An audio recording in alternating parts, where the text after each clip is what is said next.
Coming up next on American Black Journal, the mayor of Pontiac talks about the economic changes in her city and the cutting-edge technology that's keeping residents informed during the pandemic. Plus, the Michigan Roundtable for Diversity and Inclusion expands its efforts to combat racism. And we'll have a special performance by the Detroit Youth Choir. Don't go away. American Black Journal starts right now. From Delta Faucets to Behr Paint, Masco Corporation is proud to deliver products that enhance the way consumers all over the world experience and enjoy their living spaces. Masco, serving Michigan communities since 1929.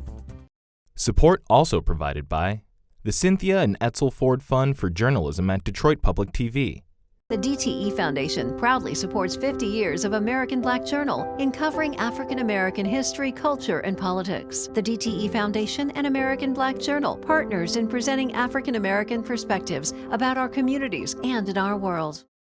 Also brought to you by Nissan Foundation, Ally, UAW, Solidarity Forever, Impact at Home, and viewers like you. Thank you.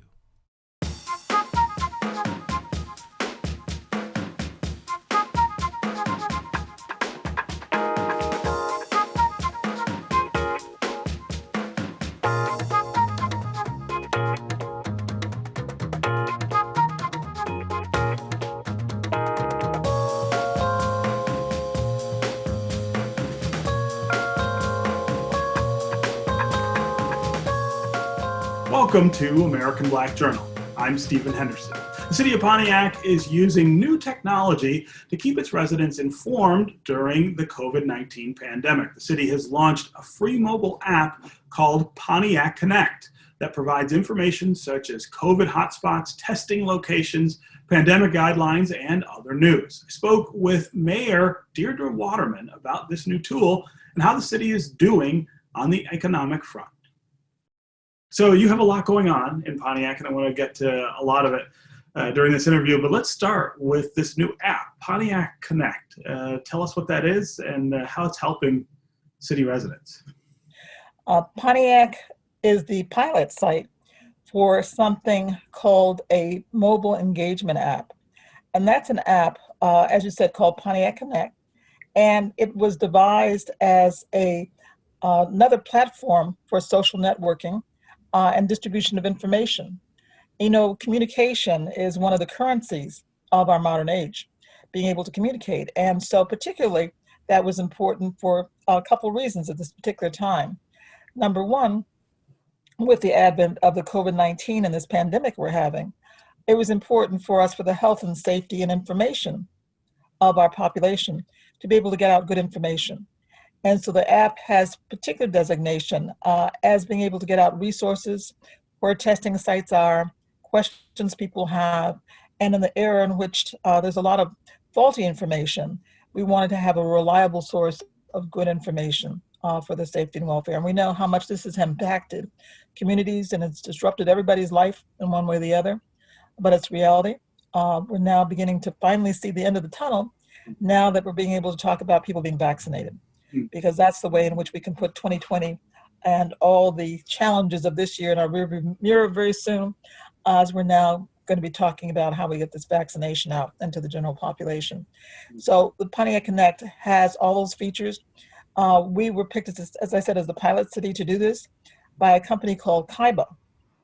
And they are a software company that specializes in global technology issues. And so they came to us and said, would we be willing to develop this with them? And we did. So we have launched it. And this is an app that's available free. People can download it from both the Google Play and the Apple Store. So that is a way we're getting out information, as well as it has some COVID-19 related information, including the more people who sign on, we have the heat maps. And it's actually a way that we'd introduce for contact tracing. In addition to the fact that there are also platforms to just get out real information. So we're able to communicate breaking news items, of which there are a number happening, also advisories and warnings, and just to kind of distill the current information in which people are being barraged by information from all sources and we're able to get some of that out that's been tried and true and tested and comes out as a reliable resource. So it's called Pontiac Connect with one C in the middle. That's available right now, and lots of people are signing on, and we're feeding it with good information and reliable resources and just good news in this era in which good news is sometimes hard to come by. It's been a tough year for good news, no question about it. Let's talk about how Pontiac has fared during the pandemic. We've talked a lot on our show about Detroit and Southeast Michigan. We haven't heard specifically from you or anyone else about what this has just been like, taking care of people, trying to keep people safe during the pandemic. What have the last 8 or 9 months been like there? Just like all other municipalities by the country, we have been under the siege of this pandemic. So as an elected official, as the mayor of this proud city, which is an honor to serve, I realized my first responsibility is the safety and welfare and health of the population. That's our first and foremost responsibility. So while we had to keep the city rolling, and there's lots of stuff going on, so we didn't skip a beat on that, but we had to make sure that we took every occasion and opportunity to make sure that the health and safety was a priority. So we did all the things we needed to do in terms of alerting people to how important testing was, set up test sites here in the city. In fact, we had some free test sites available just this last weekend. Made sure people were aware of all the guidelines, gave out good information for that, made the safety of our staff, and we had declared an emergency of the city as far back as early March, in which we closed down our senior centers and our youth rec center, and have since given guidelines and changed the way we operate internally as a city to be able to continue to function. Because we had so much going on, we couldn't miss a beat. We still had to give all the services to our citizens. We still had to make sure the street lights were fixed. Still had to make sure the streets were swept, and all those sorts of things. So we had to have our staff still continue to operate for everything that citizens expected with the same quality, but under the new guidelines and just observing all the principles we had to under this new COVID-19 mandate that we're under. So we have done that and kind of dancing forward and still, it's like patting our heads and chewing gum at the same time. And so there was a certain art and technique and challenge to doing that. But I'm so happy to say that we've got a really dedicated staff of experienced professionals that I've recruited to come serve the city, and they have done that well. Even before this started, Pontiac was changing pretty rapidly, I feel like, and there was a lot of economic investment that was starting to take hold and really present opportunity to the residents there. Catch us up on where you are with all of those things. So yes, Pontiac is creating a new narrative about ourselves here. And people remembered Pontiac from the days in which we were pretty much a General Motors town. Mm-hmm. So when General Motors kind of downsized and changed, so did Pontiac, as well as a number of other industrial cities, manufacturing cities along that I-75 corridor. So we likewise were affected by that. But, Pontiac people are resilient people. We're very proud of our automotive heritage.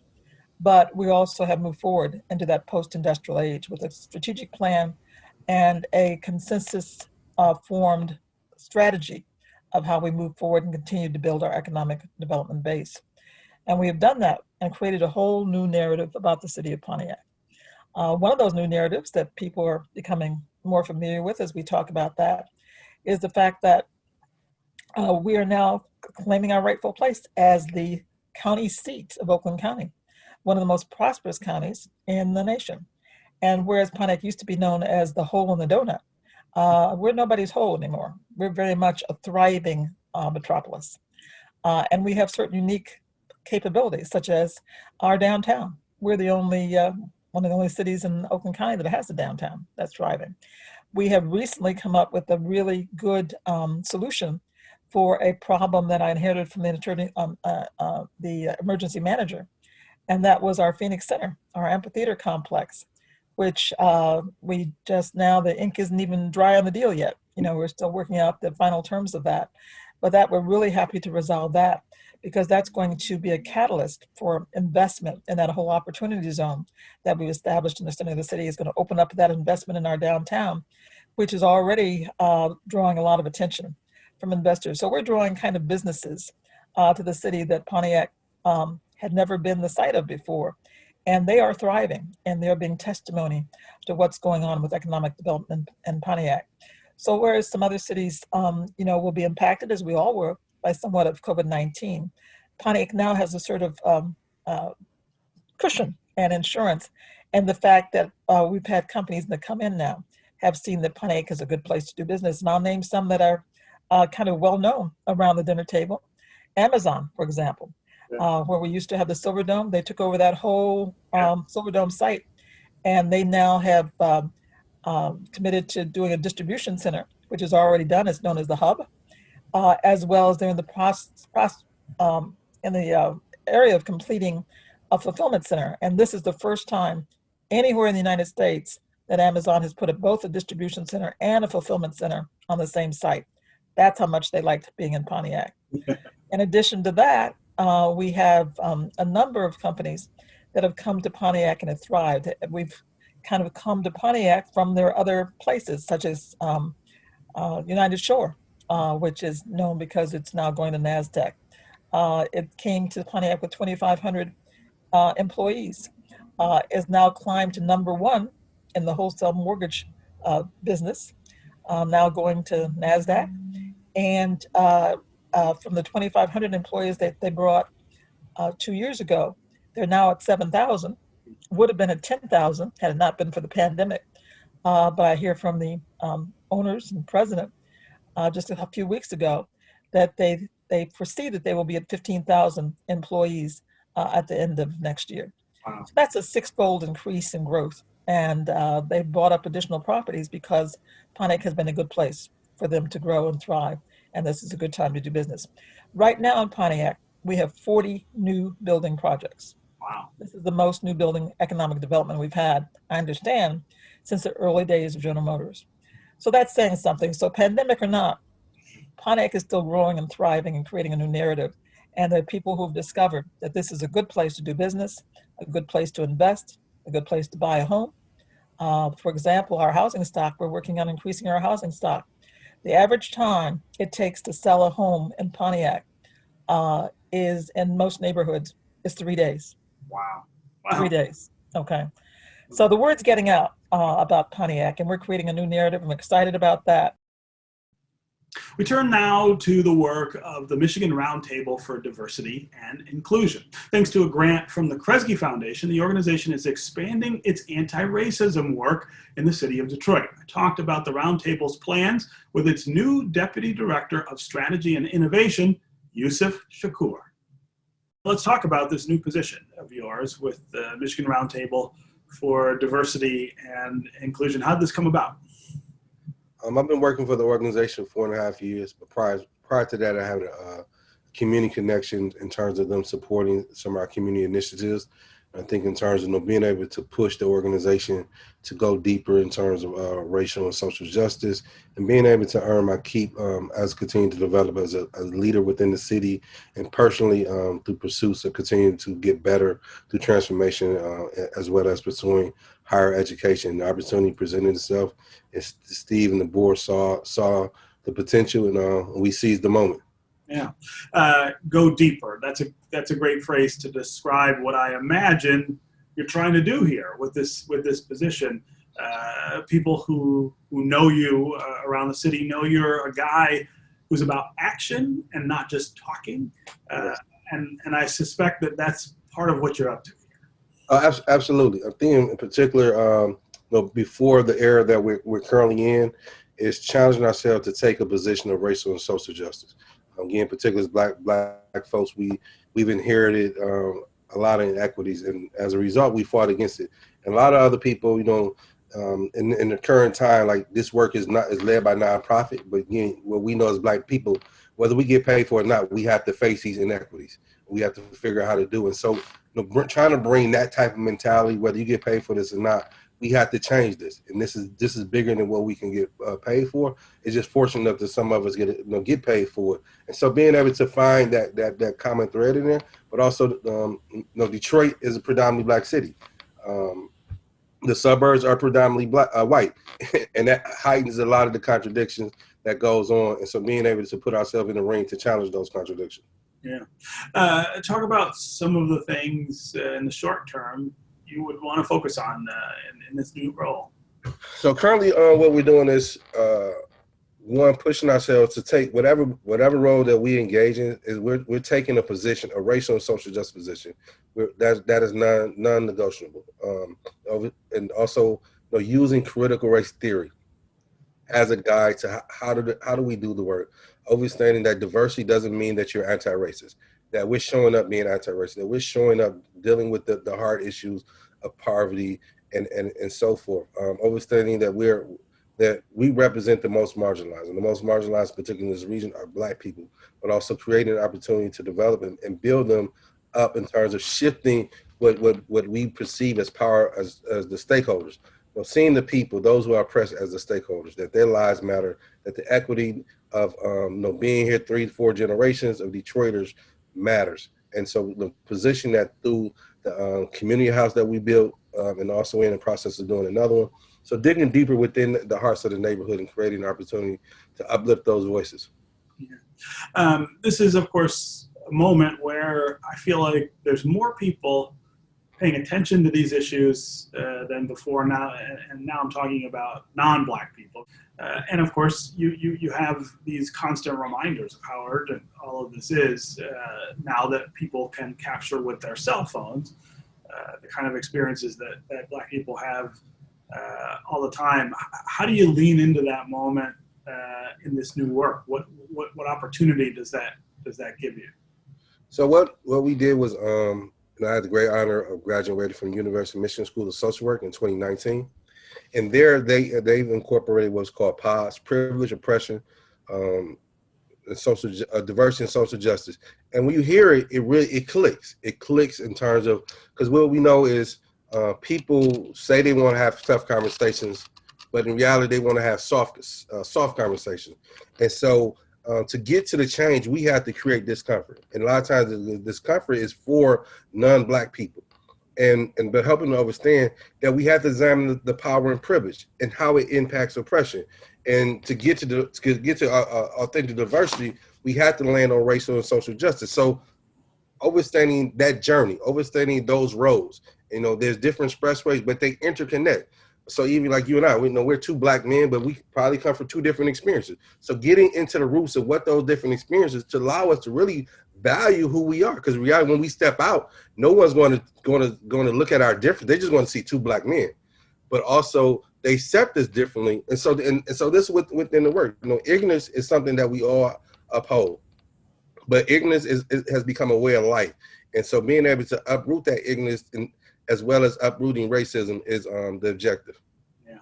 I wonder what you think of the opportunity to not just take this message to young people, but to adults. I feel like it's often more difficult to get these messages across to people who've been stuck in their ways for a really long time and maybe don't think there's anything wrong. I think what impacts people across racial, gender, and social economics is being authentic, just being very real, and also or substituting the word real for being vulnerable, because we think you're being real, you're being vulnerable, and it's not. And so the ability to be vulnerable is more educational than anything. And I'll just share two brief stories with you. I remember going up to Pontiac, Michigan, which was, it's snowing today. It's completely white up there, right? And I'm talking about the experience of growing up with abusive, where my mother was being abused by a boyfriend. And there was a little white kid in the back of the room, had to be no more than about 13, 14. When everybody dispersed, she's in the back of the room crying. So I'm like, what's going on? What's wrong? He was like, man, when I grew up, my mother was experiencing the same thing. So what that told me, again, what we're taught, abuse only happens in Black families. Drug addicts only happen in Black families. Or when I talked about my father being in prison, and me meeting my father, there was a young man who was 17, 18. He wanted to come back to my hotel. He wanted to talk to me like, man, My father never told me, my mother never told who my father was, but I think she, mad at her. So again, I mean, these social issues that we face, they face too. But until we're able to be vulnerable with ourselves and realize like it's a black and white issue, but it's bigger than a black and white issue. And who created the opportunity for us not to see the human connection? Because the ills that we're facing, not only are there threats to you and I as black people, but they're a threat to humanity. And if we're truly calling ourselves human beings, then we need to transform ourselves to create a better space for, for those who are the most impacted, and where we don't also find ourselves on that road. And so again, I think being authentic allows us to get to that position. Yeah. So where do you start? It's a new role, but as you point out, you've been there for some time. What's first on your agenda? So first on my agenda, again, was going inside the organization and being able to revamp how we're going to approach things, establishing the pods, looking at privilege, looking at oppression. Also, again, openly saying that we're, as an organization, we're anti-poverty, we're anti-racist.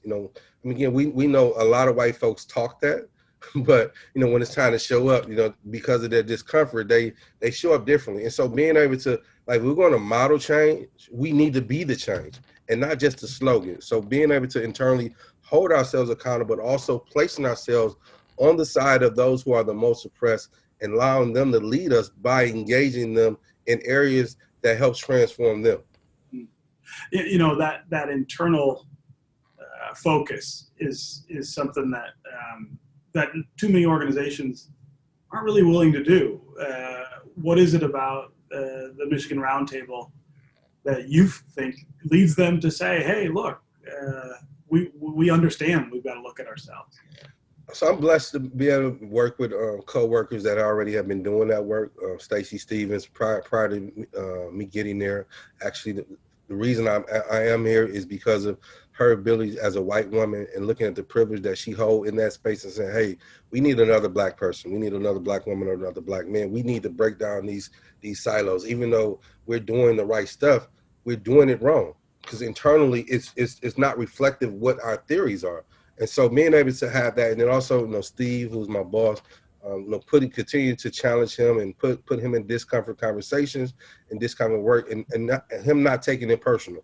Understanding like this is bigger than anything that, again, that he can get paid for. And so and trust, and as you know, doing this work, we got to trust each other. And trusting each other is building real sustainable relationships in the barracks. And the barracks is where we're showing our ugly selves, because again, this work existed before I was born. And the goal is for it not to exist after I'm passed, but we have to get to a point where having the confidence and faith. So the confidence, faith they have in me, I have in them. And also, just to be honest with you, like if you told me growing up, like this is who I would be, and I was like, man, you crazy. Like this is, because this wasn't the reality, but it shows you the power of God. It shows you the power of transformation, education, and commitment to continue to do better. And I think some people don't agree with me, but I think what most people do agree with is that I'm consistent, that I'm passionate, and that I am very sincere and authentic. That's going to do it for us. Thanks for watching. We hope you'll take a few minutes to tell us what you think about American Black Journal at dptv.org/ABJ survey. We leave you now with music from the Detroit Youth Choir. It's their version of Katy Perry's Roar, performed at the Marygrove Theater. Enjoy, and we'll see you next time.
From Delta faucets to Behr paint, Masco Corporation is proud to deliver products that enhance the way consumers all over the world experience and enjoy their living spaces. Masco, serving Michigan communities since 1929.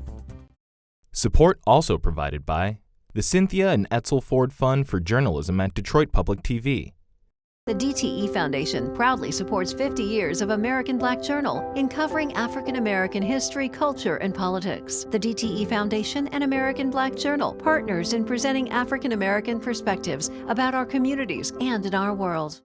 Also brought to you by Nissan Foundation, Ally, UAW, Solidarity Forever, Impact at Home, and viewers like you. Thank you.